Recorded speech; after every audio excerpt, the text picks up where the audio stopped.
नमस्कार दोस्तों।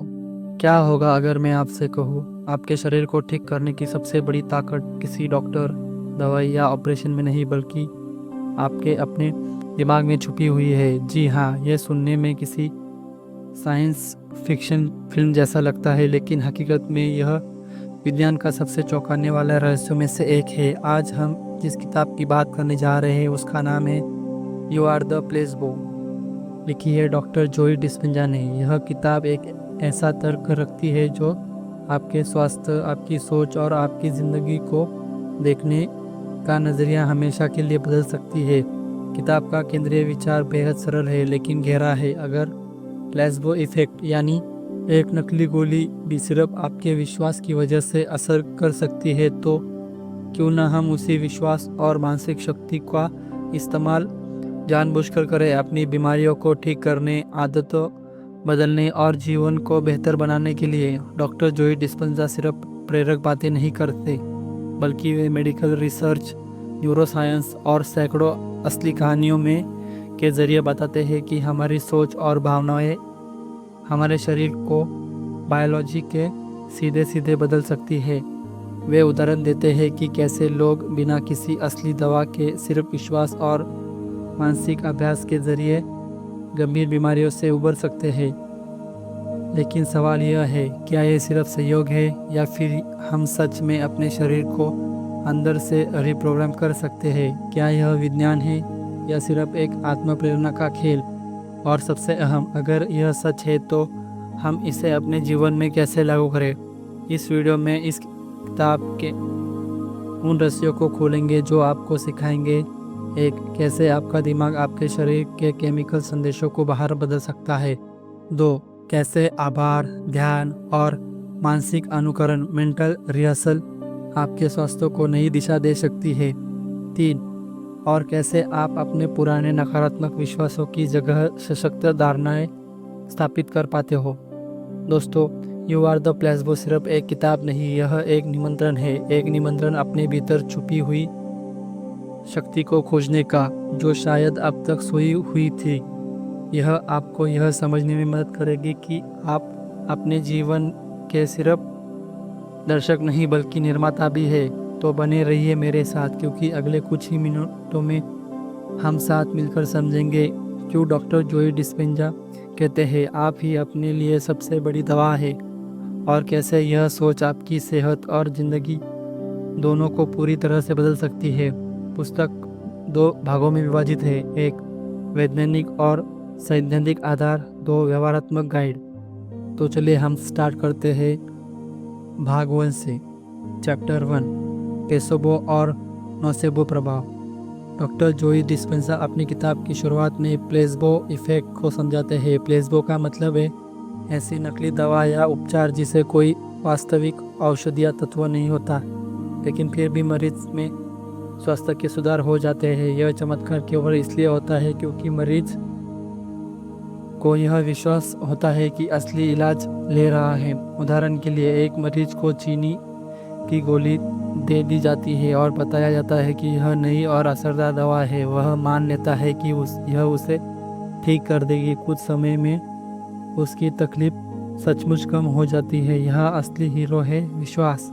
लेकिन डिस्पेंजा इसके विपरीत असर को भी बताते हैं, नोसेबो इफेक्ट। इसमें व्यक्ति को नकारात्मक धारणा दी जाती है जिसके उसका स्वास्थ्य बिगड़ जाता है, भले ही उसे कोई हानिकारक चीज़ न दी गई हो। किताब में वे सैम लोंडे का उदाहरण देते हैं, जिन्हें डॉक्टर ने बताया कि उन्हें घातक कैंसर है और वे कुछ ही महीनों में मर जाएंगे। कुछ महीनों में उनकी मौत हो भी गई, लेकिन पोस्टमार्टम में पता चला कि उन्हें कैंसर था ही नहीं।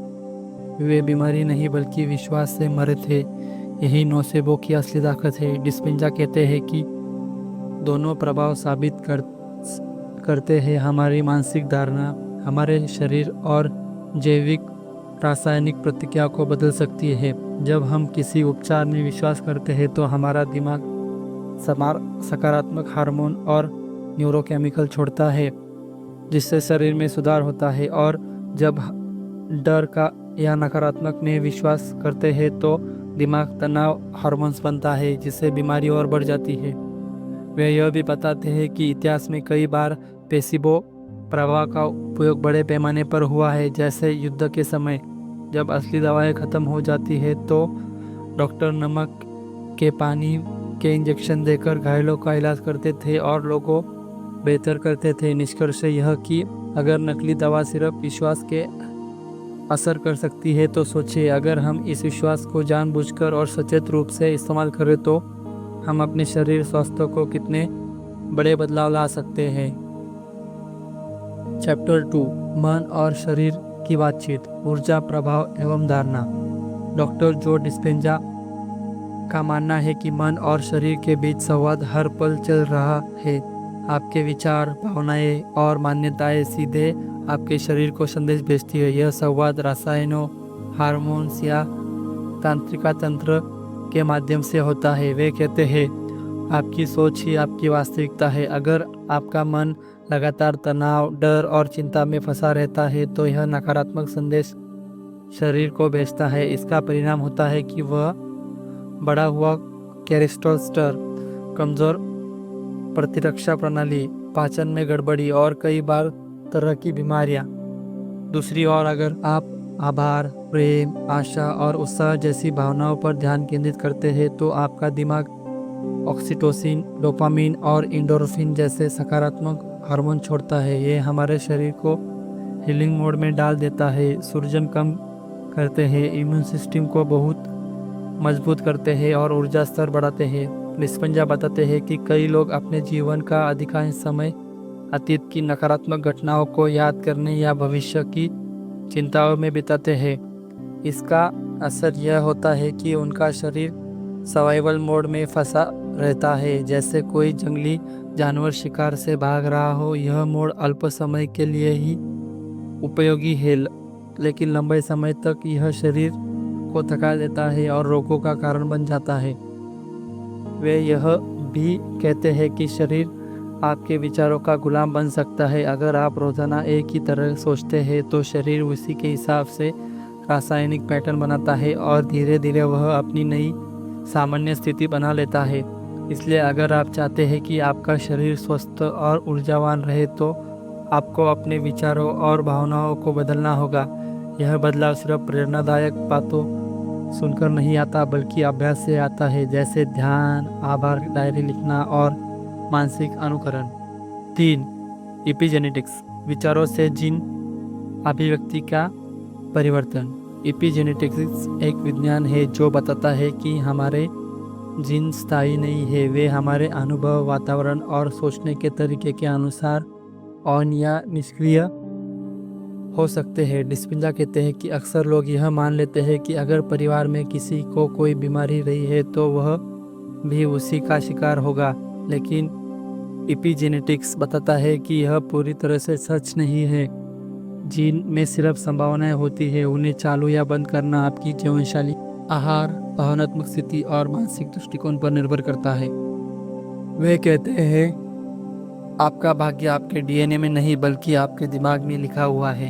अगर आप लगातार नकारात्मक सोचते हैं, तनाव में रहते हैं और डर में जीते हैं तो आप अपने शरीर में ऐसे रासायनिक माहौल बना देते हैं जो नकारात्मक जीन अभिव्यक्ति को सक्रिय करता है। वही सकारात्मक सोच, ध्यान और स्वस्थ आदतें उन चीज़ों को सक्रिय कर सकती है जो हीलिंग और लंबे जीवन से जुड़े हैं।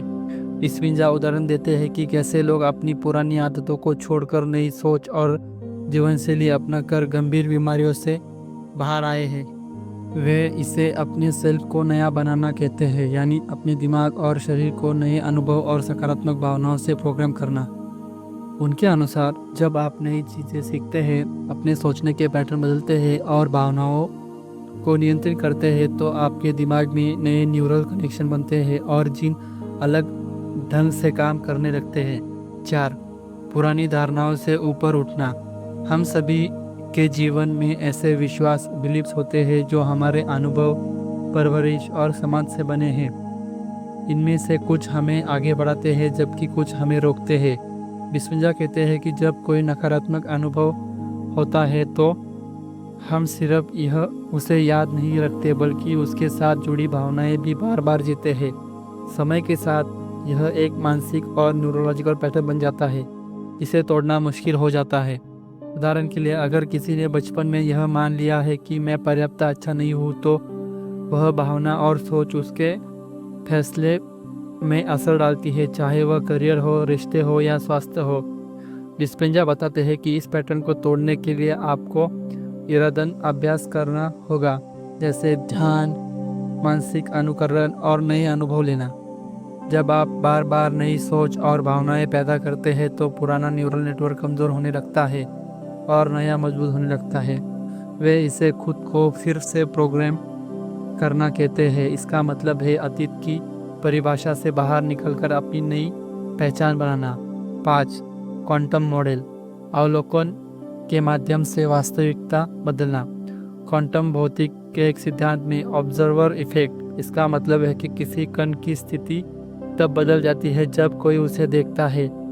डिस्पेंजा इस जीवन में लागू करते हैं कि हमारी चेतना भी वास्तविकता को प्रभावित कर सकती है। उनके अनुसार जब आप स्पष्ट इरादा, इंटेंशन और गहरी भावना, इमोशन के साथ किसी लक्ष्य पर ध्यान केंद्रित करते हैं तो आप संभावनाओं के क्षेत्र में उसे लक्ष्य को अपने वास्तविकता में खींच सकते हैं। हालांकि यह दावा वैज्ञानिक जगत में विवादास्पद है क्योंकि इसे कठोर प्रयोग में सिद्ध करना कठिन है। फिर भी डिस्पेंजा मानते हैं कि ध्यान और मानसिक अभ्यास के जरिए हम अपने भविष्य का क्वांटम संभावना को वास्तविक में बदल सकते हैं। वे कहते हैं, अगर आप अपना ध्यान सिर्फ अतीत या वर्तमान समस्याओं पर लगाते हैं तो आप वही पुरानी वास्तविकता दोहराते हैं, लेकिन अगर आप भविष्य की स्पष्ट तस्वीर बनाते हैं और उसमें भावनात्मक रूप में जीते हैं तो क्वांटम क्षेत्र से उसे खींच सकते हो।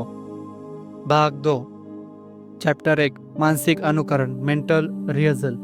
डॉक्टर जोई डिस्पेंजा मानसिक अनुकरण को एक बेहद शक्तिशाली तकनीक के रूप में पेश करते हैं। इसका मतलब है अपने मन में बार बार उस भविष्य की कल्पना करना जिसे आप पाना चाहते हैं और उस कल्पना को इस तरह से महसूस करना जैसे वह पहले से ही वास्तविक हो। यह प्रक्रिया केवल कल्पना शक्ति का खेल नहीं है, यह एक आपके मस्तिष्क की तंत्रिकाओं, न्यूरल नेटवर्क्स को पुनः व्यवस्थित करने का एक वैज्ञानिक तरीका है। जब हम रोजाना वही पुरानी सोच और भावनाएं दोहराते हैं तो हमारा मस्तिष्क उन्हीं पुरानी न्यूरल नेटवर्क कनेक्शन को और मजबूत करता है।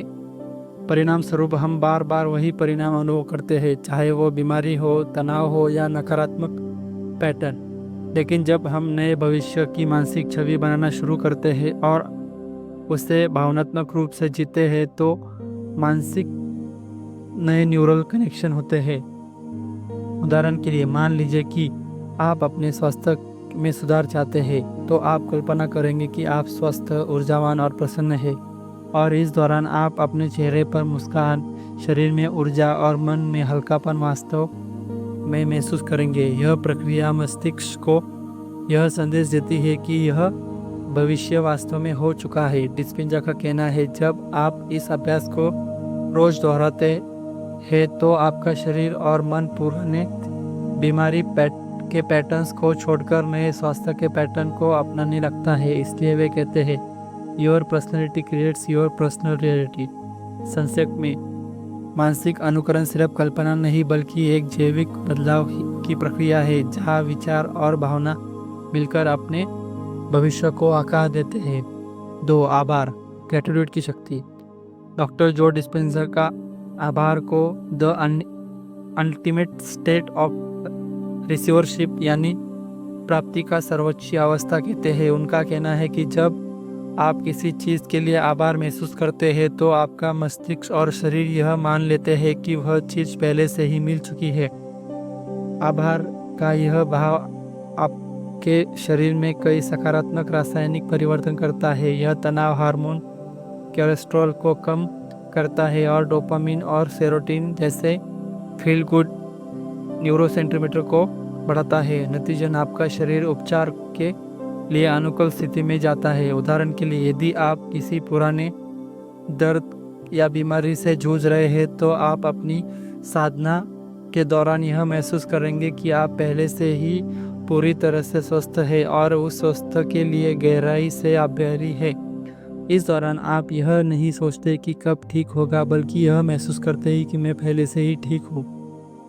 डिस्पेंजा के अनुसार यह भाव आपके अवचेतन मन में नया विश्वास स्थापित करता है और शरीर की कोशिकाओं को उसी वास्तविकता के अनुरूप काम करने का संकेत देता है। इसलिए आभार को सिर्फ एक भावना नहीं बल्कि एक चिकित्सक औजार मानते हैं। कहावत है, जो दिल शुक्रगुजार है वह हमेशा और पाने के लिए तैयार है। विज्ञान अब इसे सही ठहरा रहा है।